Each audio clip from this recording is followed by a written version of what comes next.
Tabii Ahmet Kurtuluş, ben Kudret Dikmen, bizim bunlarla yollarımız hafiften ayrılmaya başladığında mesela biz bu İrfan Görkemli'yi bize dediler ki bunları kaldırın. Bütün şeyini de verdiler, bilgilerini. Biz yolda şey verdiler bize.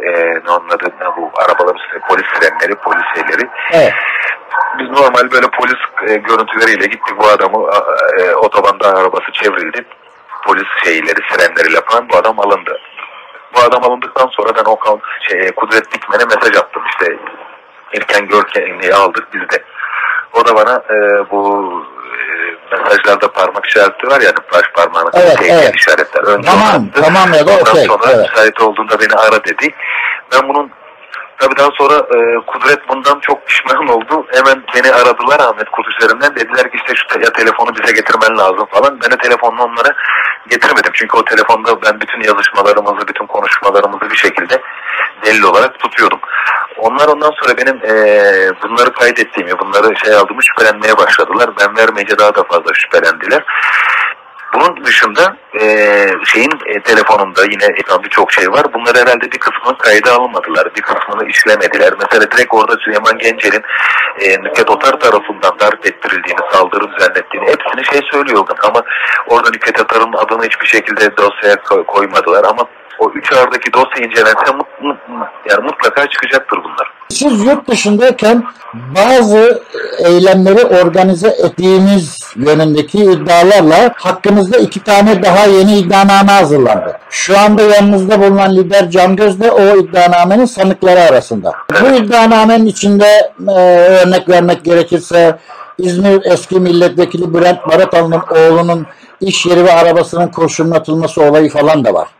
İddianame dediği gibi bu emirleri siz mi verdiniz? Bu olaylar böyle mi gerçekleşti? Hayır, bunların da bende kayıtları var. Bunlar da direkt yine MİT'in organizasyonu.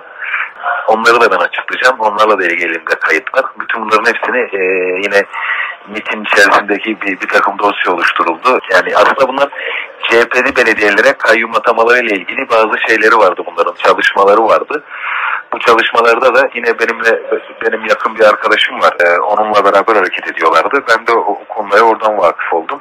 Ama ben bunların hepsini delillendirdim. Yani bunların da hepsini kanıtlayabilirim.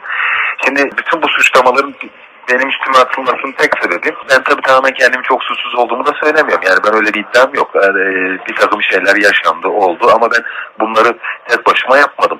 Bunları bana yaptıran, bunları organize eden, bütün bunların başında olan siyasiler, emniyet müdürleri, savcılar hepsi var. Eğer ben bunlardan yargılanıyorsam bunların da yargılanması lazım. Evet. Yani sanki ben bunları tek başıma organize etmişim gibi bir çete kurmuşum. Çetenin lideri benim.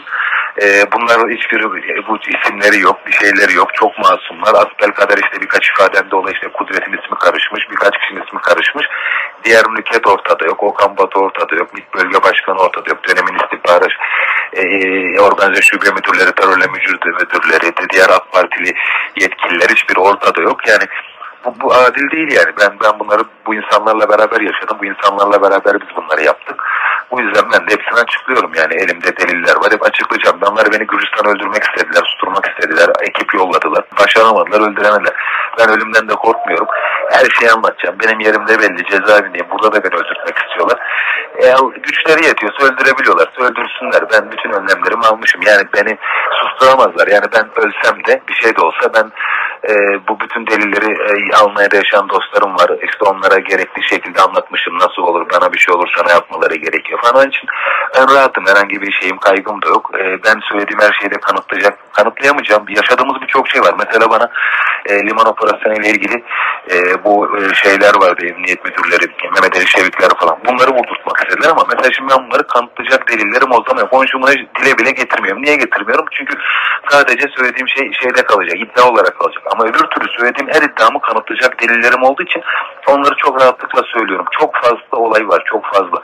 Ben sadece kanıtlayabileceğim, elimde delil olan olayları dile getiriyorum. Anladım. Size bir isim sormak istiyorum. Ufuk Gürbüz. Sizin Ahmet Kurtuluş'la beraber yargılandığınız davada Spil adındaki gizli tanık. Aslında kendisi kim olduğunu siz bize söylersiniz. Şu anda 20 gün önce verdiği ifadeleri değiştirerek sizin anlattığınız olayları doğrulayan ifade verdi. Önce bir gün gözaltına alındı. Şimdi 3-4 gündür yeniden gözaltında. Ve bize ulaşan bilgilerde ifadesini değiştirmesi yönünde baskı yapıldığı, özellikle Nükhet Otar'la ilgili söyledikleriyle ilgili. Ufuk Gürbüz'ün söylediklerini nasıl değerlendirirsiniz? Ufuk Gürbüz gerçekten bu olaylara tanık oldu mu? Bu son verdiği ifade gerçekten inanılır mı? Şimdi Ufuk Gürbüz, Ahmet Kurtuluş'un sadece şoförü ya da koruması değildi. Ufuk Gürbüz, Ahmet Kurtuluş'un mesela hanımı bir yere gidecek olurdu, çocuğu okula gidecek, okuldan gelecek, çok aile iç içeydi. Ve Ufuk Gürbüz'ün adına şirketler açıldı. Ufuk Gürbüz'ün adına açılan şirketler, bir ton borçlar falan. Yani Ufuk Gürbüz bunların mağduru. Mağdur olduğu için şu an ben söylediği her şey de doğru. Yani biz bunları hani orada anlattığı her şey doğru. Ben onun ifadesini ben de okudum. Şeyde geçti, internette okudular, bana dinledim. Yani o söylediği her şey doğru. Ve ben şunu size çok net söyleyeyim. Ufuk Gürbüz benim bildiğimden çok fazlasını biliyor. Ufuk Gürbüz'de çok fazla bilgi var. Yani Ufuk Gürbüz konuşsa ki konuşacaktır, inanıyorum. Çünkü 24 saat beraberlerdi. Ailecek iç içelerdi. Yani Ufuk Gürbüz birçok şey biliyor. Nükhet Otar hakkında da biliyor. Ahmet Kurtuluş hakkında da biliyor. Yani benim bildiğimin belki 10 katını biliyor. Çünkü ben sürekli onlarla her zaman iç içe değildim. Ben belli işlerde onlarla beraberdim ama Ufuk Gürbüz 24 saat onlarla beraberdi. Evet. Bütün gün beraberlerdi. Evet. Yani Ufuk Gürbüz az bile söylüyor. Yani Ufuk Gürbüz bence yani bütün bu bilgilerin Ufuk Gürbüz'de olduğunu Ufuk Gürbüz ve Ahmet Kurtuluş da şunu da söyleyeyim, Ahmet Kurtuluş da kayıt yapıyordu. Mesela Ahmet Kurtuluş içki içtiğinde her şeyi anlatan biriydi. Yani Ahmet Kurtuluş'un ağzından bir laf almak isterseniz Ahmet Kurtuluş içki masasına otursun da o zaman ona hani belli bir şeyden sonra artık kafası güzel olmaya başladıktan sonra Ahmet Kurtuluş her şeyi anlatan biriydi. Mesela Ahmet Kurtuluş bana da söylüyordu. Bana kimse dokunamaz. Dokunursa benim elimde çok büyük bilgiler var. Ben Nükhet Otar'a dokunurum. Nükhet Otar da başka yerlere dokunur diyordu.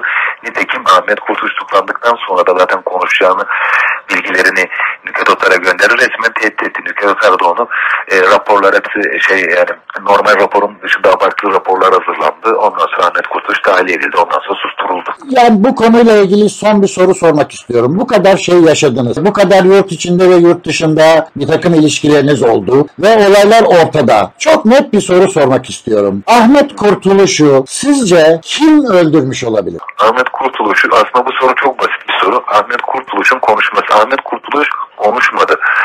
Çok az şeyler anlattı. Ahmet Kurtuluş, avukatın aynısını söylüyor. Ahmet Kurtuluş konuşmadı ama konuşma riski yani ihtimali olan konuları kime dokunuyorsa onları öldürdü. İşte kim var en yakınında? Nükhet Otar, Binali Yıldırım, o dönemin İzmir milletvekilleri, AK Parti il yönetimi, başsavcılar, yani bu bir ekipti bunlar. Ama en yakınında kimdi? Nükhet Otar. Nükhet Otar, size şöyle söyleyeyim, Ahmet Kurtuluş il başkanı değildi ama Ahmet Kurtuluş il başkan yardımcısı olmasına rağmen il başkanlarından falan çok yetkiliydi. Çünkü Nükhet Otar'ın sağ koluydu. Nükhet Otar bütün işlerini Ahmet Kurtuluş üzerinden yönetiyordu. Nükhet Otar'ın korktuğu 2 kişi vardı konuşacağı. Bir Ahmet Kurtuluş, bir de ben. Ahmet Kurtuluş'u öldürdüler, beni de öldürmeye çalıştılar. Şu an kart bitiyor, kesilebilir, ben sizi yeni karttan arayacağım. Yani Ahmet Kurtuluş, Nükhet Otar ve daha üstündeki kişiler artık Ankara'da bu ilişki nerelere kadar gidiyorsa bunlar Ahmet Kurtuluş'un konuşmasından korkuyorlardı. Ve bunlar Ahmet Kurtuluş'u susturmak için bence bu eylemi... Esta llamada proviene de un establecimiento penitenciario. Alo, kesildi, kart bitti de. Tamam, doğrudur Serkan Bey. Çok vaktinizi almak istemiyorum. Ortada çok garip iddialar dolaşıyor. Bu iddialardan birisi de Ankara'dan gelen özel bir ekibin Arjantin'de sizi sorguladığı ve sizden bir takım bilgiler aldığı. Türkiye'den böyle gelip özel bir ekibin sizle görüştüğü oldu mu? Şu an bir ekip geldi burada ama benimle hiçbir şekilde görüşmediler. Çünkü ben şöyle söyleyeyim, ilk yakalandığımda Perşembe günü yakalandım. Cuma günü mahkemeye çıkarıldım. Mahkemeye çıkarıldığımda tercüman, buradaki Türk Büyükelçinin atadığı bir tercümandı. Ben tercümanı reddettim. Kesinlikle Türkiye Büyükelçinin atadığı bir tercüman huzurunda ifade vermek istemiyorum dedim. Bağımsız bir tercüman olsun. Türkiye Büyükelçiliğe hiçbir bağlantısı olmayan bir tercüman istedim. Daha sonra da cezaevine geldiğimde normalde yurt dışındaki şeylerde, cezaevlerinde kendi ülkelerin dışındaki bir ülke vatandaşı tutuklandığında her ülkenin kendi konsolosu, büyükelçiliği geliyor. Öyle bir hak var. Tabi bunlar da usulen soruyorlar forum doldurulurken. Ben kesinlikle o forumda da Türkiye Büyükelçiliğinden gelecek hiç kimseyle görüşmek istemediğimi, kabul etmediğimi, görüşme yapmayacağımı bildirdiğim için onun önünü kestim. Ama şu an burada Ankara'dan gelen bir ekip var. Bu ekip de üst düzey baskı yapıyor buraya. Arjantin hükümeti üzerinden işte artık pazarlık mı yapmaya çalışıyorlar. Hani bir takım şeyler burada dönüyor. İlk başta beni hapishanede öldürtmek istediler. Ben buradaki gazeteciye de İspanyolca dilim döndüğü kadar anlatmaya çalıştım ama daha sonra şimdi avukatıma da o bilgileri verdim.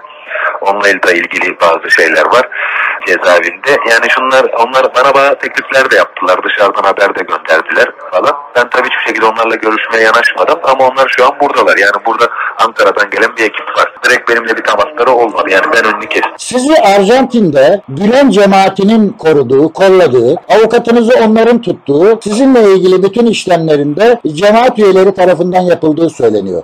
Bu doğru mu? Benim hayatımın hiçbir döneminde FETÖ'yle bir bağlantım olmadı. Hiçbir şekilde bir görüşmüşlüğüm olmadı. Olma ihtimali de yok. Çünkü ben zaten onların iş adamlarını AK Parti ile beraber işbirliği yaparak kaldırmış, tehdit etmiş, baskı yapmış, kameraya almış. Yani bir kişiyim. Yani bunları da size söylüyorum. Yani şey kısmını hani bu şekilde yazmazsanız da ben açık söylüyorum. Ben hani kendimi savunuyorum işte ben suçsuzum demiyorum. Ben söylüyorum yani ben bunları bu insanlarla beraber yaptım. Ha, yapmasaydım daha iyiydi ama yaptım. O dönem bunların hepsini yaptım. Bu insanlarla beraber yaptım. Benim Evet. zaten o insanlarla beraber olma gibi şansım yok. Hiçbir türlü şansım yok.